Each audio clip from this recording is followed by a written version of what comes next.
శ్రీకృష్ణ పరమాత్ముడు భగవద్గీతలో చాలా క్లియర్గా చెప్పాడు. కర్మలు, ఇప్పుడు మళ్ళీ ఇంకొక చిన్న క్లారిఫికేషన్, కర్మలు యజ్ఞాలు. కర్మలు అంటే మనం మంచి కర్మలు చేసామనుకోండి మంచి ఫలితాలు వస్తాయి, చెడు కర్మలు చేస్తే చెడు ఫలితాలు వస్తాయి. మానవుడు అనే వాడు ఏం చేయాలి అంటే ఈ మంచి చెడు రెండు, శుభాశుభ పరిత్యాగి, శుభాన్ని అశుభాన్ని రెండింటిని వదిలిపెట్టి యజ్ఞాలు చేయాలి. యజ్ఞాలు అంటే ఏంటి? విశ్వకళ్యాణకారకమైనటువంటి కార్యక్రమాలను యజ్ఞాలు అంటారు.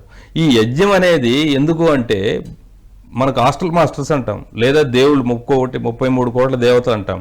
ఇలా మన కంటికి కనిపించకుండా ఎవరైతే దేవతలు ఉన్నారో వాళ్ళకి శక్తి ఎక్కడి నుంచి వస్తుంది అంటే యజ్ఞాల ద్వారా వస్తుంది. వాళ్ళకి యజ్ఞము ద్వారా శక్తినిస్తే వాళ్ళు మనకేం కావాలో ఆ పని వాళ్ళు చేసి పెడతారు.